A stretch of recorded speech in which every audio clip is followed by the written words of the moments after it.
Aleluia, louvado seja o nome do Senhor. Seja bem-vindo a mais um culto da Igreja Central.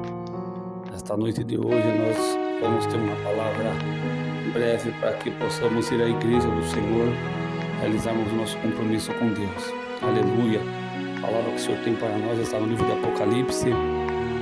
Aleluia, capítulo número 3. Apocalipse, capítulo número 3, versículo de números 2, versículo número 1 e 2, diz assim: Ao anjo da igreja de Sardes escreve isto: o que tem os 7 Espíritos de Deus e as 7 estrelas. Conheço as tuas obras, que tens nome de que vives, mas está morto. Sê vigilante e confirma os restantes que estavam para morrer, porque não achei as tuas obras perfeitas diante de Deus. Lembra-te, pois, do que tens recebido e ouvido. Guarda e arrepende-te. Se não vigiares, virei sobre ti como ladrão, e não saberás que hora sobre ti virei. Mas tens em Sardes algumas pessoas que não contaminaram suas vestes, e comigo andarão de branco, porque são dignas disso. Ao que vencer, será vestido de vestes brancas, e de maneira nenhuma riscarei seu nome do meu livro da vida, e confessarei seu nome diante de meu Pai e diante dos seus anjos. Quem tem ouvido, ouça o que o Espírito diz às igrejas. Aleluia. Aqui, meus irmãos, a palavra do Senhor é sobre a igreja de Sardes. Hoje, em nossos dias, as igrejas em geral, elas estão muito preocupadas em pregar sobre muitas coisas, em pregar sobre teologias humanas. Elas não se preocupam muito em pregar sobre teologia da salvação, sobre como que o homem faz para alcançar a salvação, sobre o mecanismo da salvação, sobre as consequências daquilo que Deus tem para nós, sobre como que é a vida do homem longe de Cristo e como que vai acontecer depois dessa vida aqui, se a nossa vida será eterna, se a nossa morte será eterna. Aleluia. O Senhor hoje tem uma mensagem para trazer para nós sobre isso daí. Aleluia, uma mensagem de fortalecimento, uma mensagem de força, é uma mensagem, acredito eu acredito que seja da parte de Deus. Aleluia. Eu acredito que é uma mensagem vinda do Senhor para nós. Quem tem ouvidos, ouça o que o Espírito diz à igreja. Ouçamos a palavra do Senhor. Ao anjo da igreja de Sardes escreve: isto diz o que tem os 7 Espíritos de Deus e as 7 estrelas. Conheço as tuas obras, tens nome de que vives, mas está morto. Seja vigilante e confirma o restante, que estava para morrer, pois não tenho achado as tuas obras perfeitas diante do meu Deus. Lembra-te, pois, do que recebeste e ouviste, e guarda-o, arrependa-te. Mas se não vigiares, virei sobre ti como um ladrão, e não saberás a que hora sobre ti virei. Mas também tem em Sardes algumas pessoas que não se contaminaram as suas vestes, e comigo andam vestidas de branco, pois são dignas. Ao que vencer será vestido de vestes brancas. De maneira nenhuma riscarei o seu nome do livro da vida, mas confessarei o seu nome diante de meu Pai e diante dos seus anjos. Quem tem ouvidos, ouça o que o Espírito diz às igrejas. Uma das coisas que o Senhor fala à igreja de Sardes, é a igreja que nós vamos pregar sobre ela hoje, é a igreja moribunda, né?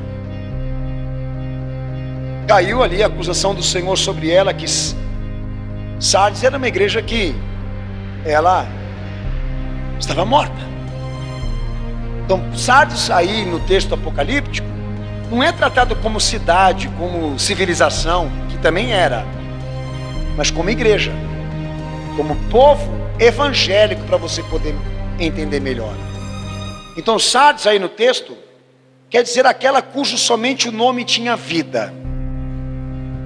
Então Sardes sugere uma comunidade cristã primitiva ali existente na cidade em que estava, que era Sardes, ela tinha uma coisa muito ruim, muito, diremos, perigoso, ao ponto do Senhor fazer a questão de manifestar em primeiro lugar isso. Ela utilizava o nome de Cristo por exercício de fé errado, contraditório. Você tem o nome de quem vive, mas você está morta. Que quando você vai na arqueologia, se mostra que nessa cidade, ou principalmente onde ficava esta igreja, são encontrados ali insígnias cristãs, bem na localização onde ela estava, igreja de Sardes.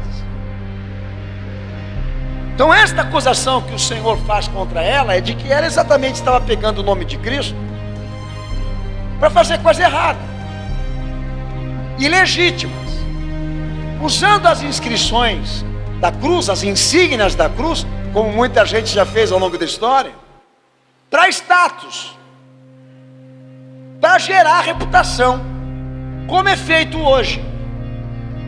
Muita gente se interessando pelo nome Jesus, mas numa visão puramente comercial, religiosa, pretensiosa, não com aquele propósito puro de aceitar, de se converter, como essa daqui. Muitas hoje usurpam a insígnia de Cristo para gerar perspectivas humanas ou ideologias, ou então oportunidades de se estabelecer. A igreja virou um mercado de arte, de produção de show, arte. A teologia hoje é pura biblioteca. A teologia hoje é pura ciência. Não tem nada de espiritualidade, santidade, compromisso com a verdade. São filósofos falando, não são pastores. São políticos falando, não são profetas de Deus. Está nítido, está claro que o povo hoje entra na igreja para engajar carreira, para engajar comércio. Tanto que eu já cansei de falar isso aqui em cima desse púlpito, que quando você chega na igreja deles, não é a cruz de Jesus que estava lá como existia antigamente no protestantismo, é a cara deles, é a foto deles, dos canalha. Você acha isso normal? Lá no boteco do Zé é normal, na igreja de Cristo não é. Igreja fundada pelo fulano tal de tal, fundada por Cristo, não por ele. Nós pertencemos a essa igreja que nasceu em Atos, independentemente da placa dela. Essa é a igreja que eu estou presente nela hoje, que o Espírito Santo desceu, equipou para que ela seja crente missionária.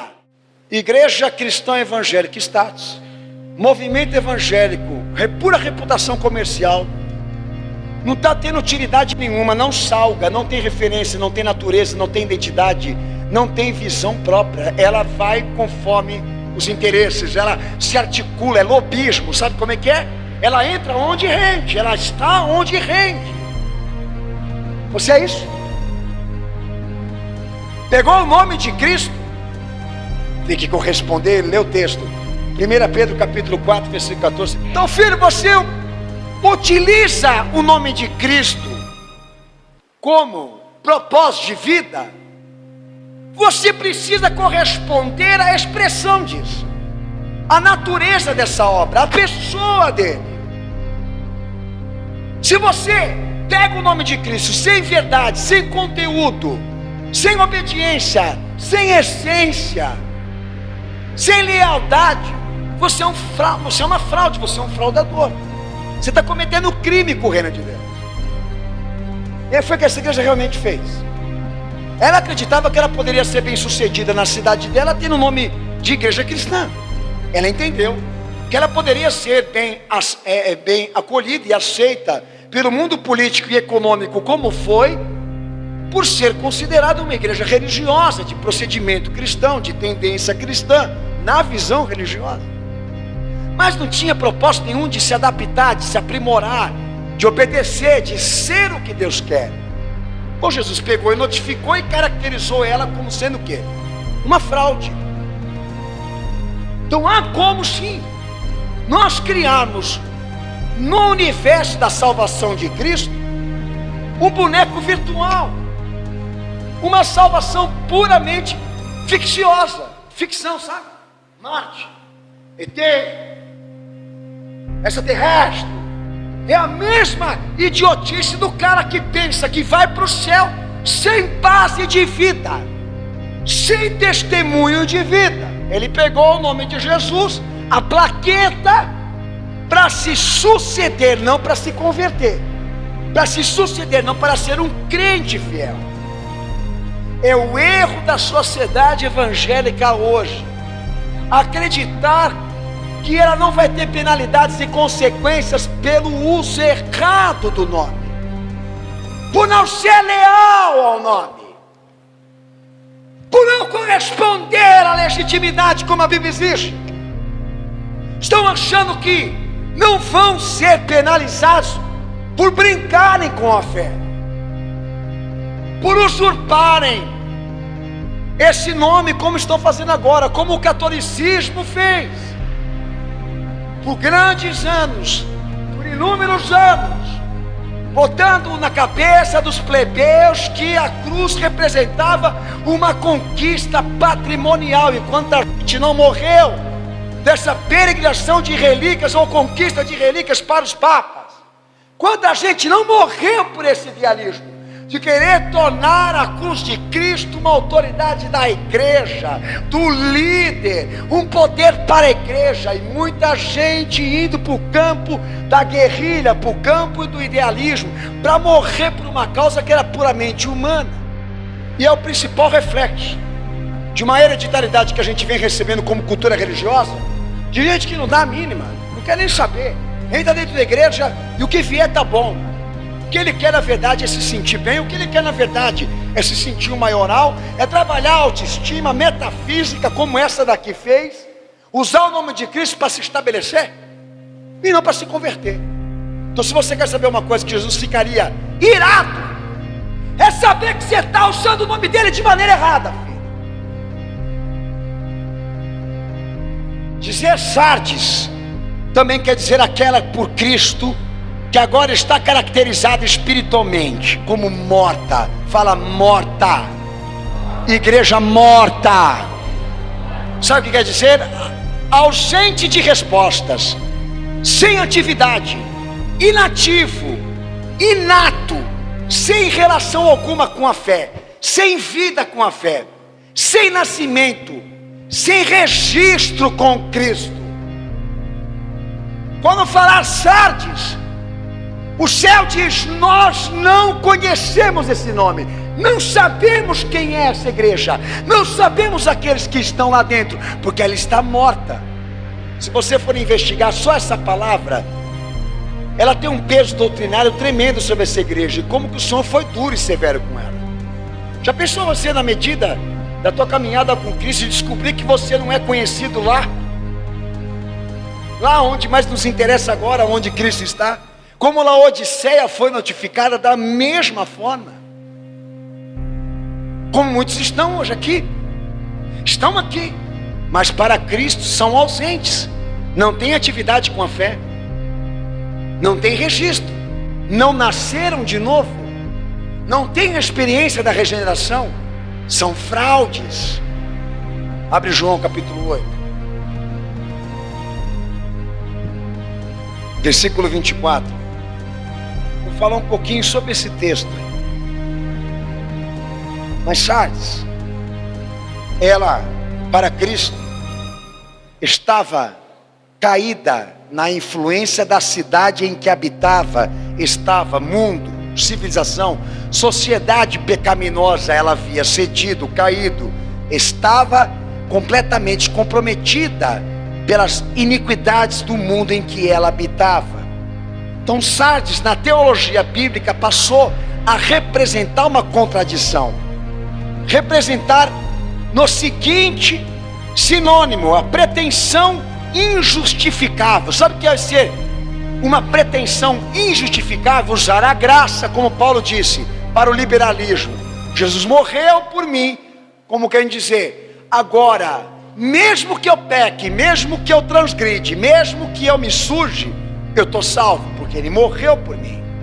É como mais ou menos que estão usando agora, porque Deus me ama e morreu por mim, eu não tenho mais nenhuma consequência dos meus atos errados.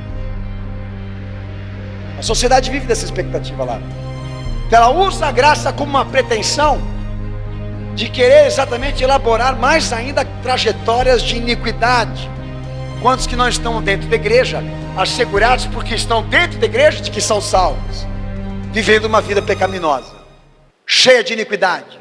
São safados com Bíblia debaixo do braço, cara de pau com Bíblia debaixo do braço, enchem congregações, mas não tem conduta, não tem perfil, não tem testemunho.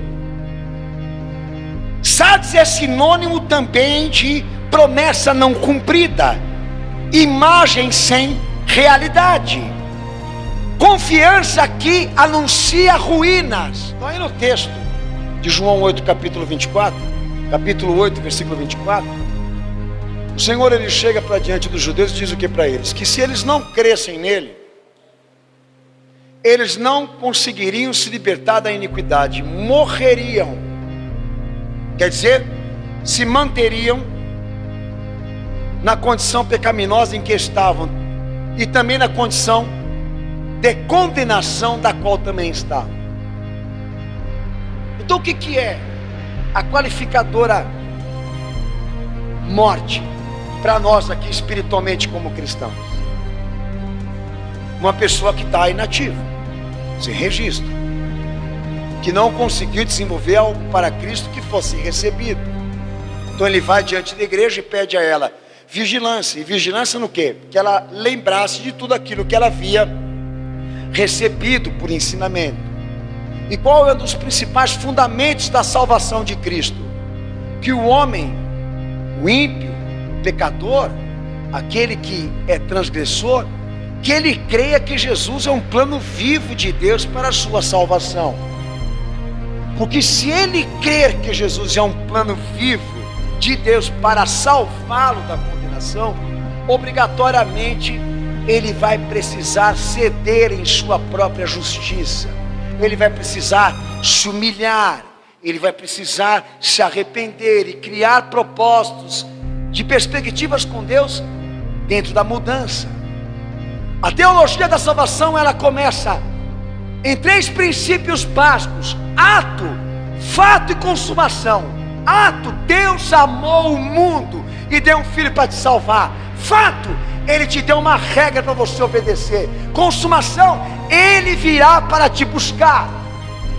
Dizer que você crê nas condições da fé, do que a fé ensina, não basta. É necessário você crer nele, obedecer o que ele fala e se dirigir para a direção da onde ele impõe a igreja, o futuro que ele anuncia para a igreja, que o seu reino está lá nas alturas e não aqui entre os homens, e passar a fazer com que esse propósito de início, meio e fim, de ter uma vida com Cristo, coragem para assumir, coragem para viver essa trajetória de vida com Ele e encerrar a tua carreira fiel a Ele. Esse propósito não é uma opção, é uma regra para quem quer se salvar. Como lá dizia Tiago, não basta você dizer que você crê, fé sem obras é morta. Se você diz que você crê em Deus, o diabo também crê, porque até quando se fala dele, o inferno estremece. Diz que você tem fé, diga que você tem fé, e eu direi que eu tenho fé e obras. É isso que se prega lá. Se o teu conceito sobre Cristo é que você realmente o admitiu como Senhor e Salvador da tua vida, para te reconstruir e te apresentar diante de Deus, obra louvável, legítima, então você não pode de maneira nenhuma pensar e sonhar que Ele vai aceitar alguma coisa que Ele condena e sendo praticado com você já numa condição cristã. Ou é tudo ou é nada, ou é o princípio, o meio e o fim, ou não é nada. Esse é o problema de Sardes. Cristianismo é status. Não é propósito de conversão, de santidade com Deus. É reputação que eles estão procurando. Não serem salvos com Cristo. Estão à procura de vozes suaves, palavras lisonjas, agradáveis, que respeitem as dignidades humanas, as culturas humanas, o mundo moderno, a fragilidade dos homens, a história dos homens. E cadê o respeito com Deus, com a verdade dele e com o filho dele, que ele permitiu que os homens matassem? Que mais que você quer que ele faça? Que ele te dê uma carta de autorização para você construir uma Sodoma e Gomorra com a bênção dele. Isso não existe.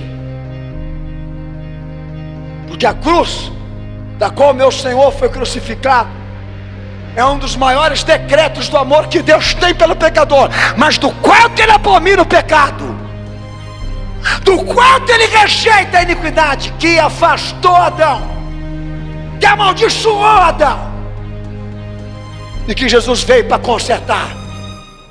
Então, igreja não pode ser sinônimo de obra inacabada, de votos não cumpridos, de imagem sem realidade, sem verdade. A igreja da qual o Senhor fala começa aqui, ele podendo ter liberdade para notificar como ele quer, falar como ele quer, tendo liberdade para agir da maneira que quer. Na arqueologia, essa igrejinha aqui, ó, ela participava de cultos de adoração a Cibele, que eram cultos de mutilações e histeria. Estava lá na festinha. Eu parei para pensar quando eu li isso. Eu já li muitas vezes já, mas li novamente hoje quando Deus me mandou pregar sobre isso. Histeria, essa palavra se encaixa tão bem hoje na igreja. Histeria, porque esse dia me mandaram um vídeo de gente caindo no chão, balançando as pernas para o alto, entendeu? Até colocaram uma crítica lá. Esse culto pentecostal aí não tem diferença nenhuma com a festa rave. Eu olhei e falei, verdade, não tem diferença nenhuma, meu. Não tem mesmo. E você vai mexer com o cara, ele fala assim, não mexe comigo que eu estou cheio do Espírito. Não, você está cheio da safadeza. Contra o que nós estamos lutando aqui? Contra a nossa real natureza. E tentando reverter essas condições pecaminosas para comprovar de que realmente aceitamos Cristo. A fé pede obras. Essa crença em Jesus exige testemunho, amigo. Ela pede legitimidade. Não uma placa que ela quer te dar, mas a natureza de um convertido, de alguém que nasceu de novo. Do que o meu Senhor fala em João 8:51, que aquele que obedece a palavra dele não vai ver a morte, não vai experimentar a morte. Porque essa morte da qual essa igreja é acusada é a separação dela com Deus, não dela com a sociedade, não dela com o mundo, não dela com a família, mas a exclusão dela com a comunhão de Cristo. Porque o que ela vive, o que ela fala, o que ela anda fazendo por aí, Jesus não aceita. Por mais que a igreja acolheu, ela está excluída. E alguém precisa avisar ela aí, hein? É duro a gente ouvir isso. Melhor agora do que quando chegar lá em cima. Efésios 4:22. Presta o que Paulo está ensinando aí sobre o passado. Vamos usar o passado para este fim, para mudar. E olha o que Jesus falou para essa igreja aqui, chamada Sardes. Lembra-te, pois, do que recebeste e ouviste, e guarda, e arrependa-te, e arrependa-te, e arrependa-te. Lembra. O que ele estava querendo dizer para essa igreja? Lembra do que você foi, do que você aprendeu. Infelizmente, essa igreja ela usava o passado, mas para a reputação, não para mostrar evidências de transformação. O que Jesus pedia para Sardes? A veracidade desse anunciamento, a veracidade dessa transformação. Nós não queremos saber só o que você era, o que você fazia antes, mas agora o que você é, o que você faz, pois o conceito de nova criatura se perdeu hoje, e nós estamos tentando resgatar hoje aqui.